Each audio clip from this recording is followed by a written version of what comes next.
Alright, so for the first task, we're to ask what an oligopoly is and some of the characteristics. So some examples of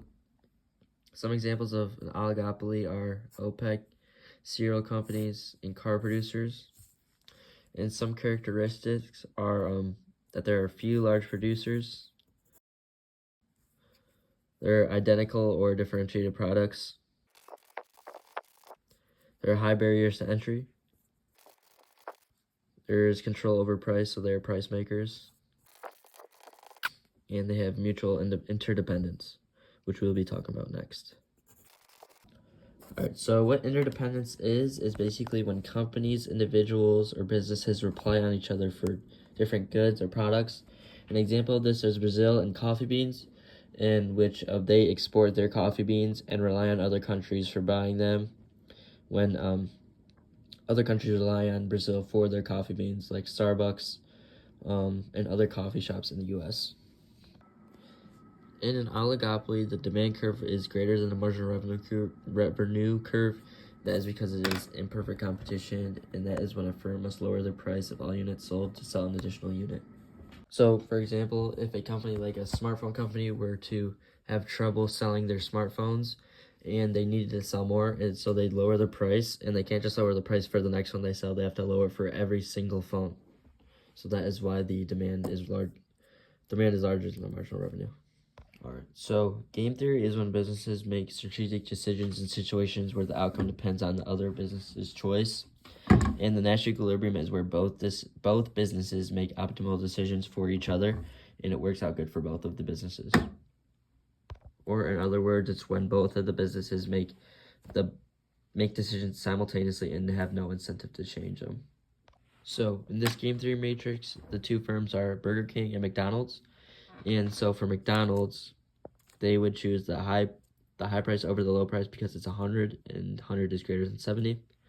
And they would choose the lower price because 60 is less than 90.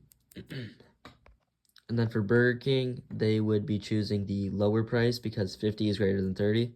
And they'd also be choosing the lower price because 60 is greater than 30 as well. And for Burger King, their dominant strategy was to choose the lower price because they got 50 and 60, which are both in the lower price category. And also the Nash equilibrium for both of these firms would be going low because for McDonald's, you see their their optimal price or their optimal profit is 90, which is greater than 60. And also for Burger King, which is 60, which is greater than 30.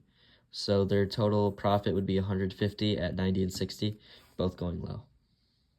And so if there is a subsidy of $30 for both firms going low, or for all firms going low, I should say, then the $50 in the low category for Burger King would be moved up to 80.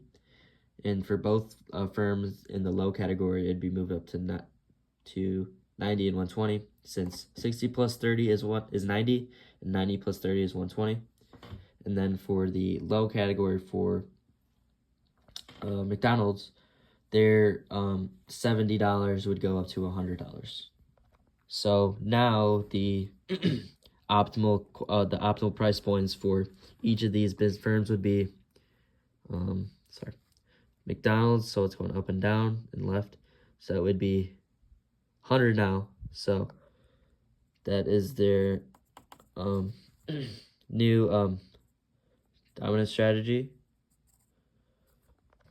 Alright, so now with the new subsidies involved, we go to McDonald's and we go vertical to the left, and that'd be 100 because 100 is greater than 90, so they'd go low. I'll just put a little there. And then they would choose 120 over 60, obviously because 120 is greater. So they decide to go low, and their dominant strategy would be low. And then for Burger King, 30 versus 80, they would obviously decide to go high, or they decide to go low, sorry. And then 30 compared to 90, obviously go 90 because 90 is greater than 30. And the dominant strategy, or the Nash equilibrium, would be in the same spot. And dominant strategies for both would be low, since they all decided to go low. And yes, That is basically what they do if the subsidy was involved with the game theory matrix, and also what would happen to the Nash equilibrium and each other's dominant strategies.